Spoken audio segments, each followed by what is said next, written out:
ফ্রিজে রাখা অনেক দিনের মাছ বা মাংস খেতে কিন্তু খুব বাজে একটা গন্ধ আসে। তো আমারও ফ্রিজে রাখা মাংসগুলো কেমন হয়ে গেছে কালারটা, তো সেই মাংসটাই আজকে আমি রান্না করব, কিন্তু খেতে কিন্তু ভীষণই মজা হবে, একটু ভিন্ন ধরনের রান্না হবে।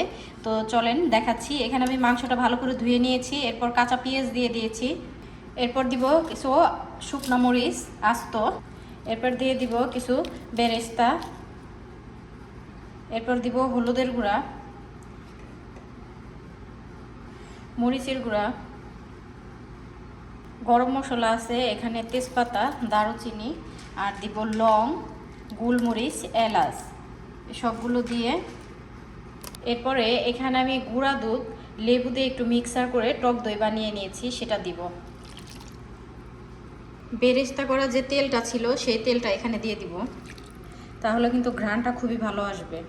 এরপর দিয়ে দিব রসুন বাটা। রসুন বাটার কালারটা একটু চেঞ্জ হয়ে গেছে, কারণ অনেক দিন যাবত ফ্রিজে আছে তো এই জন্য। এরপর দিয়ে দিব আদা বাটা, এরপর দিয়ে দিব পরিমাণ মতো লবণ। এখন এটা খুব ভালো করে হাতে মেখে নিব। ফ্রিজে রাখা আসলে দীর্ঘদিনের মাছ মাংস টেস্টে অন্যরকম হয়ে যায়, আর টাটকা খাওয়ার জিনিসটা অন্যরকম। টাটকা রান্না করলে যে একটা ফ্লেভার পাওয়া যায়, আর পুরান হয়ে গেলে সেটা খেতেও ভালো লাগে না। তো এভাবে যদি রান্না করেন তাহলে কিন্তু খুব ভালো লাগবে, বাজে যে একটা গন্ধ সেটা কিন্তু আর থাকবে না। আর দিয়ে দিব কিছু আস্ত রসুনের কোয়া।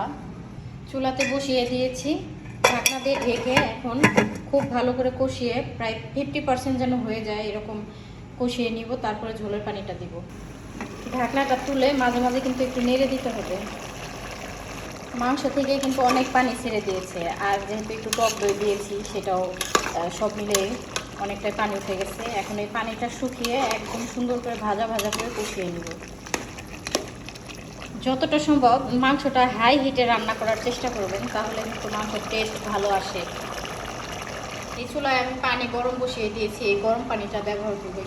আর আমি যেই মশলাগুলো দিয়েছি অবশ্যই সেগুলোই দিতে হবে। আস্ত শুকনো মরিচ, টক দই। আমার বাসায় যেহেতু টক দই ছিল না, এই জন্য গুঁড়া দুধ গরম পানিতে গুলে সেটার মধ্যে আমি লেবু দিয়ে তারপরে এটা টক দইয়ের ব্যবহার করছি। আর এখানে আস্ত রসুন দিয়েছি, সবগুলোই কিন্তু দিতে হবে।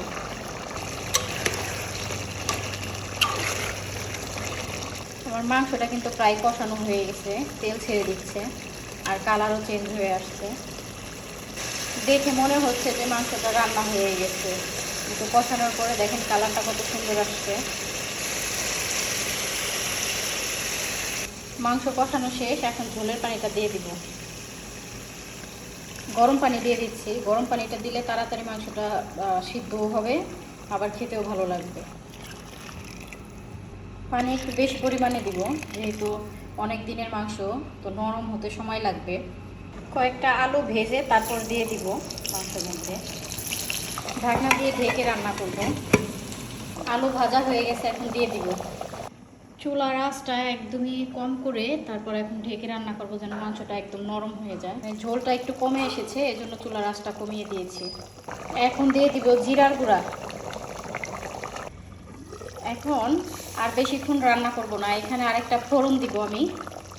অন্য আরেকটা কড়াইতে অল্প পরিমাণে তেল দিয়ে এখানে আস্ত দুটা শুকনো মরিচ আমি ভেজে নিব। যারা ঝাল খেতে পারেন না তারা গুঁড়া মরিচের পরিমাণটা কমিয়ে দিবেন, শুকনো মরিচের পরিমাণটাও কমিয়ে দিতে পারেন, যেটা আস্ত শুরুতে দিয়েছি আর এখন দিচ্ছি। এখন আমি তেল আর এই মরিচটা এখানে দিয়ে দিব। যে শুকনো মরিচের যে একটা ফ্লেভার, এটাই কিন্তু সেই গন্ধটাকে একদম দূর করে দিবে, আর খেতে ভীষণ ভালো লাগবে। আমার রান্নাটা কিন্তু হয়ে গেছে, এখন আমি ঢাকনা দিয়ে ঢেকে এটা একদম নরম হওয়া পর্যন্ত দমে বসিয়ে রাখবো। তো আমার এই রান্নাটা যদি আপনাদের ভালো লেগে থাকে অবশ্যই লাইক কমেন্ট শেয়ার করে পাশে থাকবেন, আর কালারটা কেমন হয়েছে অবশ্যই জানিয়ে যাবেন।